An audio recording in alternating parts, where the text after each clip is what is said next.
La plupart des gens vivent aujourd'hui avec une pression constante, être plus heureux, plus riche, plus productif, plus spécial. On nous répète que nous devrions avoir une vie parfaite, un mental d'acier, un corps irréprochable et un parcours brillant. Cette obsession pour la positivité crée paradoxalement l'effet inverse. Elle nous rend anxieux, frustrés et insatisfaits. Plus nous cherchons à être exceptionnels, plus nous réalisons nos limites, et plus nous nous sentons médiocres. Marc Manson commence par expliquer un paradoxe simple. Vouloir à tout prix se sentir bien est le meilleur moyen de se sentir mal. Lorsque l'on pense qu'on doit toujours être au top, chaque difficulté prend des proportions énormes. Un petit contretemps devient un échec, un commentaire négatif devient une attaque personnelle, et le moindre retard se transforme en preuve que l'on n'avance pas assez vite. C'est la spirale de la positivité toxique. Tenter d'éviter le négatif crée encore plus de négatif. L'art subtil de s'en foutre ne signifie pas être indifférent ou irresponsable. Ce n'est pas de l'égoïsme ni du détachement total. C'est plutôt la capacité de rester sélectif dans ce à quoi nous accordons de l'importance. Chaque journée, nos émotions, notre attention et notre énergie sont limitées. Si nous les gaspillons sur tout et n'importe quoi, nous n'avons plus rien pour ce qui compte réellement. L'objectif n'est pas de ne rien ressentir, mais de choisir consciemment ce qui mérite notre attention et ce qui ne la mérite pas. Nous vivons dans un monde où tout le monde semble réussir. Les réseaux sociaux amplifient les illusions. Tout semble facile, tout semble possible, et tout semble urgent. On voit les résultats sans voir les sacrifices, les réussites sans voir les échecs, et les vies impeccables sans voir les imperfections. Alors on se compare, on se dévalorise, et on se persuade que notre réalité n'est pas assez bonne. Ce livre rappelle que comparer sa vie à celle des autres est une des manières les plus efficaces de détruire son estime personnelle. Au cœur de ce livre, il y a une idée fondamentale. Nos valeurs déterminent notre réalité. Si nos valeurs sont malsaines, recherche d'approbation, désir constant d'être aimé, quête du succès immédiat, besoin d'avoir toujours raison, alors notre vie sera pleine de déceptions. En revanche, si nos valeurs sont solides aux responsabilités, honnêteté, persévérance, travail significatif, alors nos difficultés deviennent plus faciles à gérer et nos choix deviennent plus clairs. L'introduction sert donc de mise en garde. Ce n'est pas un livre qui promet une vie parfaite. C'est un livre qui propose de vivre mieux en acceptant que la vie est imparfaite. Accepter que tout ne dépend pas de nous. Accepter que la souffrance fait partie de l'expérience humaine. Accepter que les problèmes ne disparaîtront jamais, mais qu'on peut choisir ceux pour lesquels on veut se battre. L'art subtil de s'en foutre, c'est apprendre à dire non à ce qui n'ajoute aucune valeur à notre vie, afin de dire oui à ce qui en ajoute réellement. C'est apprendre à faire la paix avec nos limites, à reconnaître nos contradictions, et à prendre du recul face à tout ce qui tente de capter notre attention. C'est aussi comprendre que chaque choix est une renonciation, et que la vraie liberté commence lorsqu'on cesse de courir après toutes les possibilités pour s'engager dans celle qui compte vraiment. Cette introduction pose le ton, un mélange d'honnêteté brutale, de réalisme et de lucidité. Pas de formule magique, pas de promesses irréalistes. Juste une philosophie simple, consacrer notre temps et notre énergie à ce qui en vaut la peine et apprendre à ignorer le reste. Maintenant que les bases sont posées et que l'on comprend pourquoi la recherche de positivité peut devenir un piège, il est temps d'entrer dans le premier principe fondamental du livre. Car pour commencer à mieux gérer ce qui mérite réellement notre attention, il faut d'abord déconstruire une idée très répandue, celle qui nous pousse à toujours vouloir être meilleur. C'est précisément ce que Marc Manson explore dans le chapitre 1, Ne pas essayer. Passons donc à cette première grande leçon. Chapitre 1, Ne pas essayer. Le premier chapitre s'ouvre sur une idée provocante. Et si, au lieu d'essayer d'être exceptionnel, on acceptait simplement d'être normal ? La société glorifie l'extraordinaire, les réussites impressionnantes, les talents rares, les parcours uniques. Cette vision crée une pression immense. Être, dans la moyenne, devient presque honteux. Pourtant, Marc Manson démontre que cette obsession pour l'exceptionnalité est l'une des causes majeures de notre mal-être. Chercher à être exceptionnel nourrit un cercle vicieux. Plus on veut prouver sa valeur, plus on devient dépendant de l'approbation extérieure. Plus on cherche la perfection, plus on se sent imparfait. C'est une course sans fin vers un idéal qui recule à mesure qu'on avance. L'auteur prend l'exemple de quelqu'un qui se compare constamment aux autres. Cette personne peut travailler dur, être persévérante et honnête, mais tant que sa valeur dépend d'une comparaison, elle sera malheureuse. Parce que dans une société où tout le monde expose uniquement ses réussites, la comparaison est toujours perdante. Le message central du chapitre est simple. Accepter sa normalité ne signifie pas renoncer à ses ambitions. Cela signifie cesser d'attacher son estime à des critères impossibles ou instables. Une fois libéré du besoin de paraître exceptionnel, on crée de l'espace pour progresser réellement. L'échec cesse d'être une menace et redevient ce qu'il a toujours été, un outil d'apprentissage. Ce chapitre invite donc à remettre les pieds sur terre et à reprendre possession de sa propre histoire, sans chercher à l'embellir pour impressionner qui que ce soit. Et cette réflexion ouvre naturellement la question suivante. Si le but n'est plus d'être exceptionnel, alors comment trouver le bonheur ? C'est en comprenant notre relation au problème que l'auteur va répondre, dans le chapitre suivant. Chapitre 2. Le bonheur est un problème. Dans ce chapitre, Marc Manson renverse l'une des idées les plus répandues de notre époque, l'idée que le bonheur dépend d'une vie sans problème. Pour beaucoup, être heureux signifie éviter les souffrances, fuir les obstacles et rechercher une existence confortable et prévisible. Pourtant, l'auteur affirme exactement l'inverse. Ce n'est pas l'absence de problèmes qui crée le bonheur, mais la capacité à choisir ceux pour lesquels nous acceptons de lutter. Il explique d'abord que les problèmes font partie intégrante de l'expérience humaine. Même lorsque nous résolvons un problème, un autre apparaît. Ce n'est pas un dysfonctionnement, c'est le fonctionnement normal de la vie. Résoudre un problème ne met pas fin à l'inconfort, mais ouvre simplement la porte au problème suivant. Autrement dit, la vie n'est jamais parfaite, elle est simplement une succession de défis. Ce qui change tout, ce n'est pas la nature des problèmes, mais la façon dont nous les percevons. Certaines personnes vivent les mêmes difficultés que d'autres, mais ne les ressentent pas de la même manière. Pourquoi ? Parce que leurs valeurs ne sont pas les mêmes. Lorsqu'on se focalise sur des valeurs superficielles, vouloir plaire, ne jamais échouer, être admiré, chaque problème devient insupportable. Une critique nous détruit. Un obstacle nous décourage. Un échec nous humilie. En revanche, lorsque nos valeurs sont saines, les mêmes situations prennent un tout autre sens. L'effort n'est plus un poids, mais un investissement. Les erreurs ne sont plus des menaces, mais des occasions d'apprendre. La frustration n'est plus un rappel de notre faiblesse, mais une étape normale du progrès. Le bonheur, dans cette perspective, n'est plus une récompense extérieure. C'est un processus interne guidé par des valeurs solides. Marc Manson donne un exemple simple mais puissant, celui de deux personnes qui veulent devenir musiciens. L'une rêve uniquement du succès, de la gloire, de la scène et de la reconnaissance. L'autre aime le processus, l'entraînement, les répétitions, la discipline, les ratés, la progression lente mais réelle. Les deux ont le même objectif, mais la seconde accepte les problèmes qui vont avec, tandis que la première fuit à la moindre difficulté. La différence de résultat ne vient pas du talent, mais du rapport au problème. Il insiste également sur le rôle fondamental de la responsabilité. Prendre ses responsabilités ne signifie pas être coupable de tout ce qui nous arrive. Cela signifie reconnaître que nous avons toujours un choix dans notre manière de réagir. Nous ne contrôlons pas les événements, mais nous contrôlons ce que nous décidons d'en faire. Ce déplacement intérieur transforme la souffrance en croissance et la frustration en motivation. Finalement, le bonheur ne vient pas de ce que nous possédons, ni même de ce que nous accomplissons. Il provient de la qualité des problèmes que nous choisissons d'affronter. Les bonnes valeurs attirent des problèmes constructifs, tandis que les mauvaises valeurs nous enferment dans une lutte constante contre des difficultés inutiles. Ce chapitre montre donc que le bonheur n'est pas un objectif à atteindre, mais un résultat naturel qui apparaît lorsqu'on choisit consciemment des problèmes qui donnent du sens à notre vie. Et cette réflexion nous amène directement au chapitre suivant, où l'auteur s'attaque à l'une des illusions les plus répandues, celle de croire que nous sommes tous spéciaux ou exceptionnels. Comprendre cette illusion est essentiel pour bâtir des valeurs qui tiennent debout. Chapitre 3. Vous n'êtes pas spécial. Ce chapitre traite d'une illusion profondément ancrée dans nos sociétés modernes. L'idée que nous serions tous exceptionnels, particuliers ou destinés à une vie extraordinaire.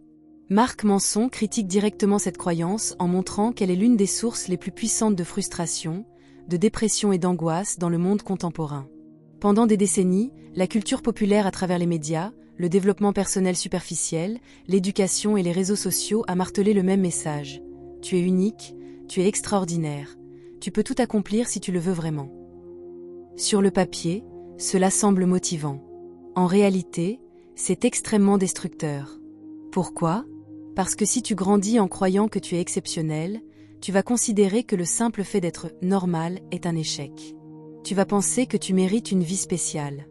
Et dès que la vie te confrontera à la routine, à la médiocrité, à l'ennui ou à un échec banal, tu le vivras comme une injustice personnelle. Marc Manson explique que cette mentalité génère deux comportements extrêmes. 1. L'exagération de l'importance personnelle. Certaines personnes se croient supérieures, méritantes, exceptionnelles par nature. Elles pensent que leurs problèmes sont uniques, que leurs ambitions valent plus que celles des autres, et que leurs opinions sont forcément justes. Ce type d'ego surdimensionné conduit à l'arrogance, au déni, et à une incapacité totale à apprendre ou à se remettre en question. 2. La victimisation exagérée. À l'inverse, d'autres développent l'idée que leurs souffrances sont spéciales, que personne ne peut les comprendre, et que leur douleur justifie tout. Elles se considèrent comme les seules à vivre des difficultés si intenses, si profondes, qu'elles deviennent paralysées. Ce n'est plus un ego supérieur, mais un ego blessé, mais qui reste un ego. Dans les deux cas, la racine est la même. L'individu croit que son expérience personnelle est exceptionnelle. Marc Manson insiste sur un point essentiel. Toutes ces visions extrêmes de soi reposent sur de mauvaises valeurs. On se juge selon des critères extérieurs, comparatifs, irréalistes. Être extraordinaire, être admiré, être parfait, être supérieur, ou souffrir plus que les autres. Mais la réalité est simple. La majorité des gens ne sont pas exceptionnels, et ce n'est pas grave. Au contraire, c'est même une bonne nouvelle. Cela nous libère de la pression constante d'être autre chose que nous-mêmes. Cela nous permet d'apprendre, de progresser, de nous tromper, de nous développer sans avoir besoin de projeter une image extraordinaire. Reconnaître que l'on n'est pas spécial ne signifie pas que l'on n'a aucune valeur. Cela signifie simplement que l'on accepte que notre vie est comparable à celle des autres, faite de doutes, de difficultés, de réussites modestes et de progrès graduels. Et que c'est dans ce chemin ordinaire que se construit une vie profonde. Manson propose ensuite une réflexion importante. Être normal ne signifie pas être médiocre. Cela signifie arrêter de se comparer aux extrêmes, aux exceptions, aux 1% spectaculaires que l'on voit sur les réseaux sociaux. Cela signifie comprendre que la valeur réelle d'une vie ne vient pas de son caractère spectaculaire, mais de la qualité de ses choix et de ses engagements. Ce chapitre est en réalité une invitation à l'humilité. Pas l'humilité comme faiblesse, mais comme lucidité. L'humilité d'accepter que l'on n'a pas réponse à tout. L'humilité de reconnaître qu'on peut se tromper. L'humilité d'accepter qu'on a encore beaucoup à apprendre. Cette posture intérieure ouvre la porte à une vie beaucoup plus saine. On cesse d'être obsédé par l'image que l'on renvoie, et on se concentre enfin sur ce que l'on construit réellement. Et cette prise de conscience prépare parfaitement la suite. Car si on veut vivre selon de meilleures valeurs, il faut être capable d'accepter la souffrance qui accompagne ces valeurs. C'est précisément ce que l'auteur aborde dans le chapitre suivant. Chapitre 4. La valeur de la souffrance. Ce chapitre marque un tournant essentiel dans le livre. Manson explique que notre vie prend forme non pas en fonction de ce que nous voulons, mais en fonction de ce que nous sommes prêts à endurer. Cette idée peut paraître brutale, mais elle est profondément réaliste. Tout ce qui a de la valeur dans la vie demande un prix. De l'effort, du temps, de l'inconfort, de la discipline ou de la frustration. Il n'existe pas de réussite durable sans souffrance choisie. Marc Manson commence par une question fondamentale. Qu'est-ce que tu es prêt à souffrir ? Parce que ce que tu es prêt à souffrir détermine ce que tu vas devenir. Tout le monde veut être heureux, avoir un bon couple, être en forme, réussir financièrement, avoir une vie inspirante. Mais très peu acceptent le prix qui vient avec, les concessions, les heures d'entraînement, la routine, les erreurs, les sacrifices, les remises en question. On veut les résultats, mais pas le processus. On veut le sommet, mais pas l'ascension. Ce chapitre met donc l'accent sur une vérité souvent oubliée. Le bonheur n'est pas lié à ce que nous obtenons, mais à la qualité des problèmes que nous acceptons d'affronter. Pour illustrer cela, Manson donne plusieurs exemples. Prenons le cas du sport. Tout le monde rêve d'un corps en forme, mais la plupart abandonnent dès que la répétition devient pénible ou que la progression stagne. Pourtant, ceux qui réussissent ne sont pas ceux qui aiment souffrir, mais ceux qui savent que cette souffrance fait partie intégrante du chemin. Ils ne fuient pas l'effort, ils lui donnent un sens. Il en va de même pour les relations de couple. Tout le monde veut une relation harmonieuse, mais beaucoup refusent d'affronter les conversations difficiles, les compromis, les remises en question. Pourtant, aimer quelqu'un, c'est accepter des difficultés particulières et choisir consciemment les problèmes que l'on est prêt à gérer pour cette personne. La relation solide n'est pas celle qui manque de problèmes, mais celle où les deux personnes acceptent les mêmes souffrances pour avancer ensemble. Marc Manson explique que la clé se situe au niveau de nos valeurs. Une valeur saine produit des souffrances constructives. Une valeur malsaine produit des souffrances inutiles. Par exemple, si ta valeur est la reconnaissance extérieure, tu vas souffrir pour chaque critique, chaque oubli, chaque comparaison. Si ta valeur est l'honnêteté ou le respect, tu vas parfois souffrir en disant la vérité ou en assumant tes choix, mais cette souffrance sera alignée avec une construction intérieure. Autrement dit, ce n'est pas la souffrance qui pose problème, mais ce que nous choisissons de faire avec elle. Nous ne contrôlons pas toujours ce qui nous arrive, mais nous avons toujours la possibilité d'accepter ou de refuser certaines souffrances. Ce chapitre nous invite donc à reconfigurer notre perception de nous-mêmes. Au lieu de demander « Qu'est-ce que je veux dans la vie ?», il faudrait demander « Quelles difficultés suis-je prête à affronter pour y arriver ?» Cette question révèle immédiatement nos priorités réelles. Elle révèle aussi les illusions que l'on se raconte sur nos ambitions. On croit vouloir la réussite, mais on fuit l'effort. On croit vouloir la liberté, mais on refuse la responsabilité. On croit vouloir l'amour, mais on évite la vulnérabilité. La valeur de la souffrance repose dans le fait qu'elle clarifie. Elle nous montre ce qui compte vraiment. Elle sépare nos désirs superficiels de nos engagements profonds. Comprendre cela, c'est poser la base pour le reste du livre. Cesser de se battre contre des difficultés inutiles et consacrer son énergie aux souffrances qui mènent réellement à une vie pleine de sens. Et cette prise de conscience prépare naturellement le chapitre suivant, où l'auteur explore une notion essentielle, la responsabilité personnelle. Car pour choisir ses souffrances, il faut d'abord accepter que ce choix nous appartient entièrement. Chapitre 5. Vous faites toujours un choix. Ce chapitre aborde un principe central dans la philosophie de Marc Manson, la responsabilité personnelle. Il affirme que, peu importe ce qui nous arrive, nous restons toujours responsables de la manière dont nous choisissons d'y répondre. Autrement dit, même lorsque les événements échappent à notre contrôle, notre réaction, elle, ne dépend que de nous. Il faut d'abord comprendre ce que l'auteur veut dire par « responsabilité ». Pour beaucoup, être responsable implique d'être coupable. Or, Manson sépare clairement ces deux notions. On peut ne pas être coupable d'un événement, une injustice, une rupture, une mauvaise nouvelle, une maladie. Mais malgré cela, nous sommes responsables de la manière dont on va vivre, gérer ou interpréter cet événement. L'exemple le plus simple est celui d'un accident. Si quelqu'un emboutit ta voiture en pleine rue, tu n'en es pas coupable. Mais la manière dont tu vas réagir, paniquer, insulter, prendre du recul, gérer calmement, trouver des solutions, relève totalement de ta responsabilité. La culpabilité vient de l'extérieur. La responsabilité, elle, est un choix intérieur. Pourquoi cette distinction est-elle importante ? Parce qu'elle redonne du pouvoir. Quand on attend que les autres changent pour que notre vie s'améliore, on abandonne notre liberté. On remet notre destinée entre les mains d'événements incontrôlables. À l'inverse, lorsque l'on assume nos réactions, nos décisions et nos priorités, même face à l'adversité, on regagne du contrôle. Marc Manson rappelle que ce principe n'est pas confortable. Assumer sa responsabilité, c'est parfois reconnaître que beaucoup de nos problèmes ne viennent pas du monde extérieur, mais de nos décisions, de notre vision des choses, ou de nos valeurs. Et pour beaucoup, il est plus facile de se plaindre que d'admettre qu'on a un rôle à jouer dans son propre malheur. Mais ce confort apparent coûte très cher. Il crée une vie fragile, dépendante de tout et de tous. L'auteur prend également l'exemple des relations. Une rupture, par exemple, n'est pas toujours de notre faute. Mais la manière dont on reconstruit notre vie après, dont on apprend, dont on évolue, est un choix personnel. Certaines personnes décident de rester dans la rancœur et l'amertume. D'autres choisissent la réflexion et la croissance. Le même événement peut détruire ou renforcer une personne selon la manière dont elle le gère. Cette idée se retrouve aussi dans le développement personnel. Beaucoup pensent que les émotions qu'ils ressentent ne dépendent pas d'eux. Mais Marc Manson montre que nos émotions n'arrivent pas par hasard. Elles sont déclenchées par nos interprétations. En changeant nos valeurs, nos priorités et notre vision du monde, nous changeons aussi notre manière de ressentir les choses.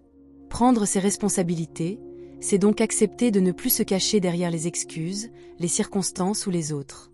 Cela ne signifie pas vivre dans la culpabilité. Cela signifie retrouver sa souveraineté intérieure. Je choisis ce à quoi je donne de l'importance. Je choisis la manière dont je réagis. Je choisis ce que je fais de ce qui m'arrive. Ce chapitre rappelle une vérité fondamentale. On ne choisit pas toujours ce que la vie nous présente.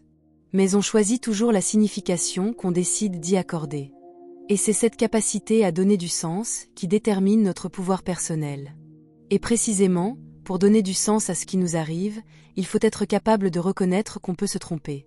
Ce qui nous amène naturellement au chapitre suivant, où l'auteur montre pourquoi accepter l'incertitude est une force bien plus qu'une faiblesse. Chapitre 6, vous vous trompez sur tout, et moi aussi. Dans ce chapitre, Marc Manson aborde une idée essentielle, mais difficile à accepter. La plupart de nos certitudes sont fausses.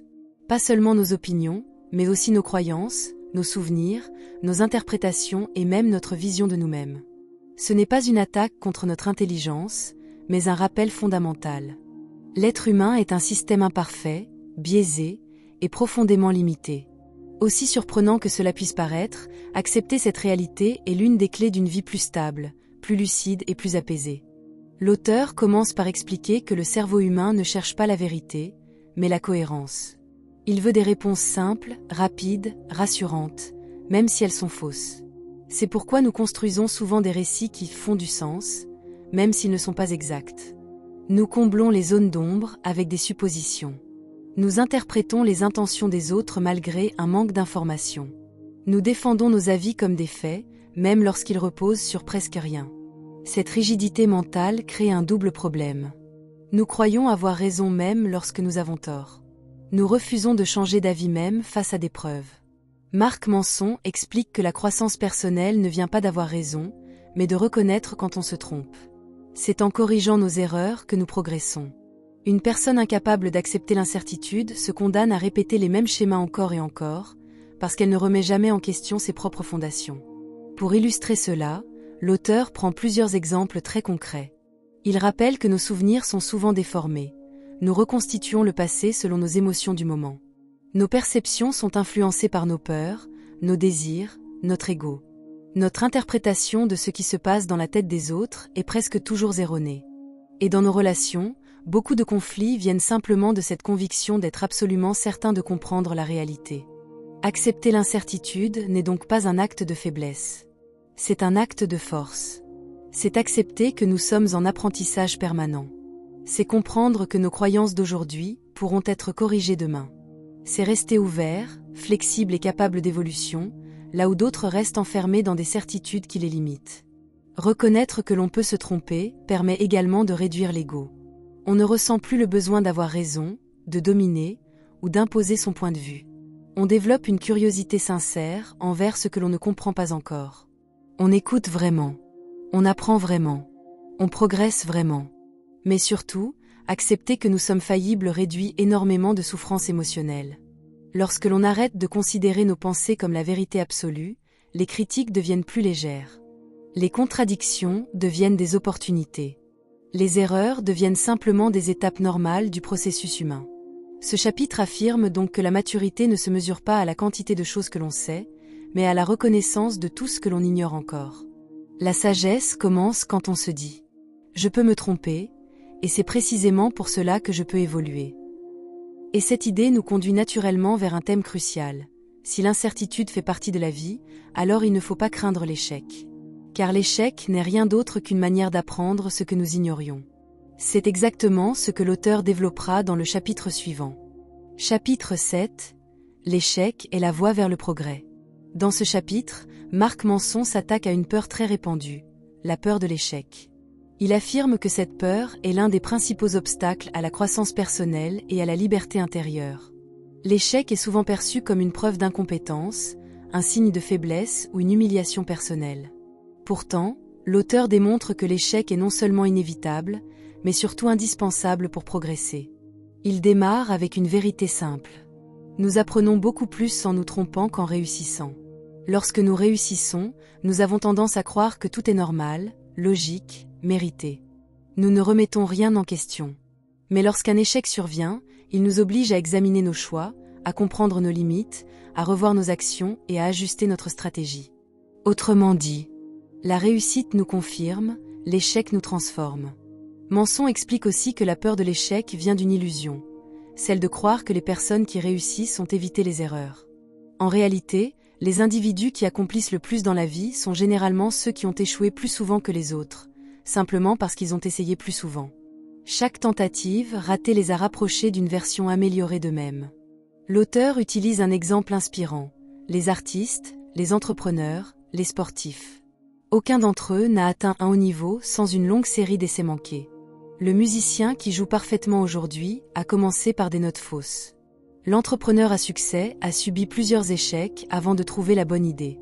L'athlète professionnel a perdu des dizaines de matchs avant de comprendre comment gagner. L'échec, dans ces cas-là, n'est pas un ennemi. C'est un professeur. Il enseigne ce que personne ne peut nous expliquer dans un livre ou une théorie. Nos réactions, nos limites, nos forces, nos zones d'ombre et notre capacité de persévérance. Manson insiste également sur le fait que la peur de l'échec est liée à l'ego. Lorsque notre identité est construite autour d'une image parfaite de nous-mêmes, le moindre revers devient une menace. Pour nous protéger, nous évitons alors les risques, les tentatives, les défis qui pourraient révéler nos faiblesses. Mais cette stratégie, en apparence sécuritaire, détruit en réalité notre potentiel. La solution consiste à changer notre rapport à l'échec. Au lieu de voir l'erreur comme une fin, il faut la considérer comme un message. Quelque chose doit être ajusté. Ce n'est pas « je suis un échec », mais « j'ai échoué cette fois-ci ».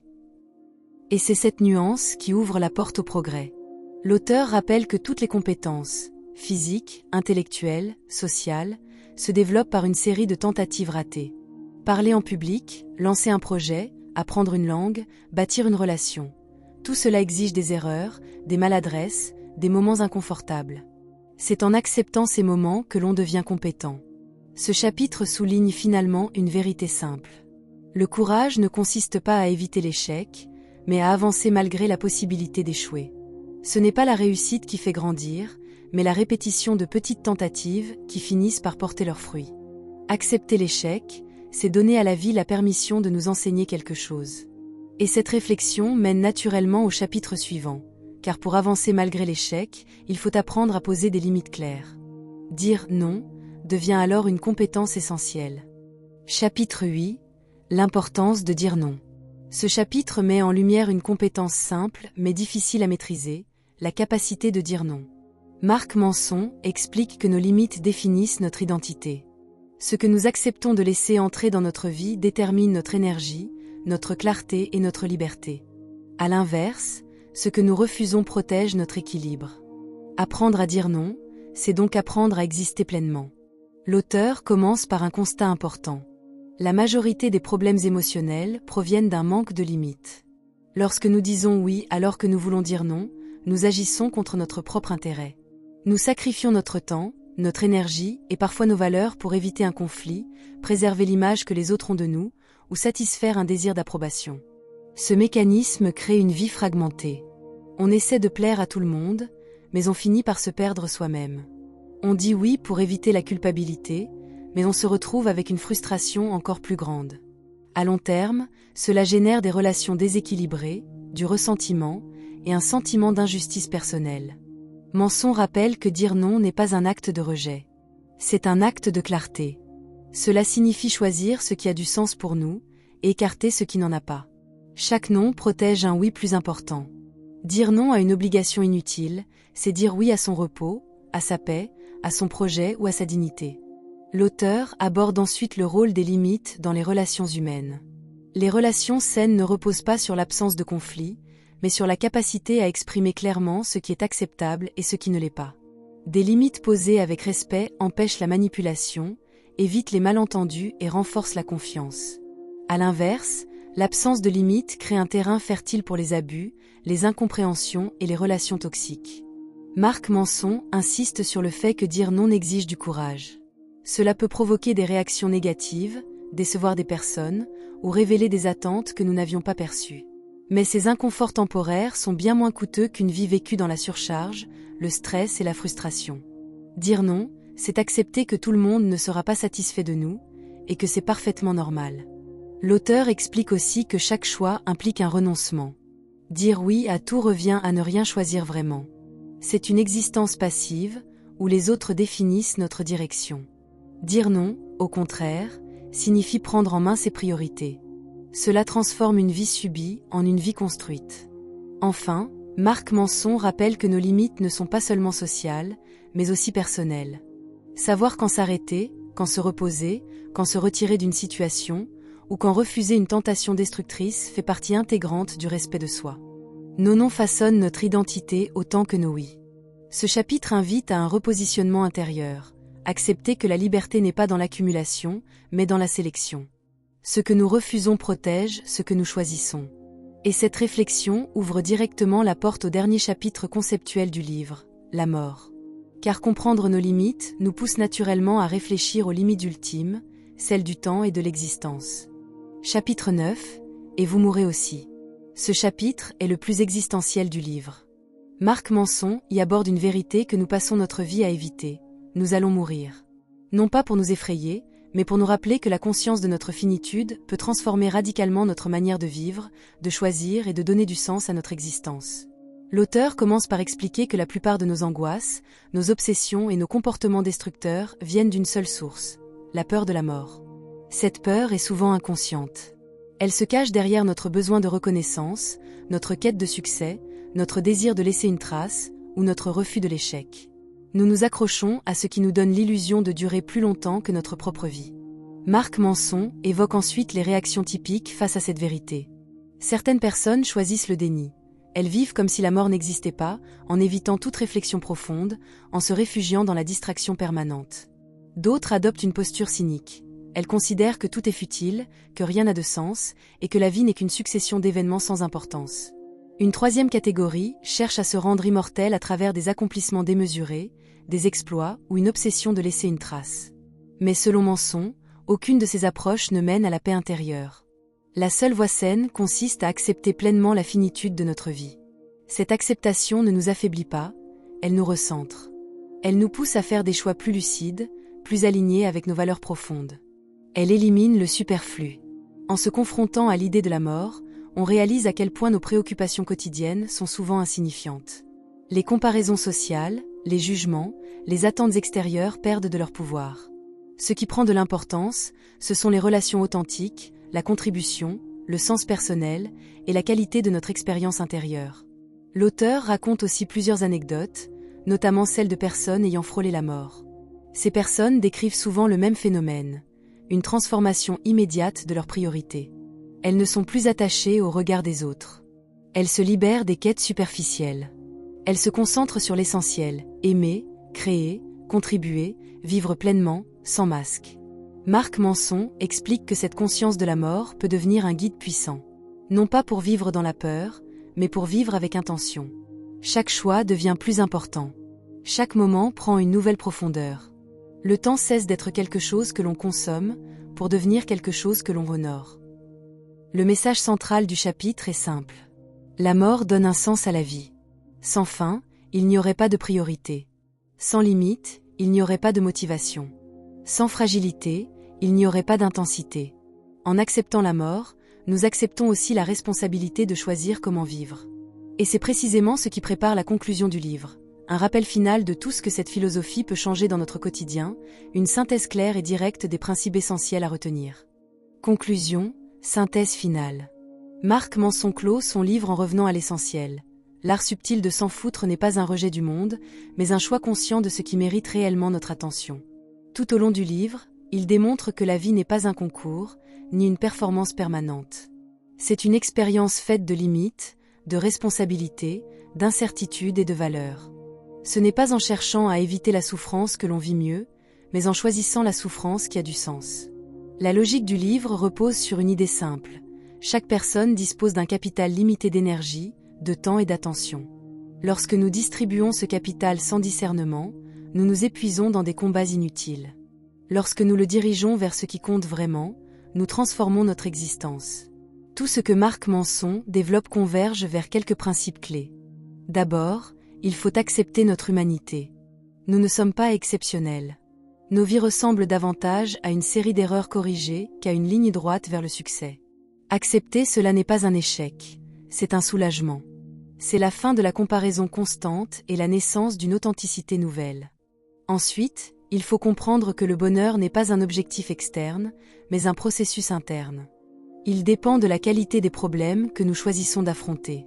Les bonnes valeurs génèrent des souffrances constructives, tandis que les mauvaises valeurs créent des frustrations sans fin.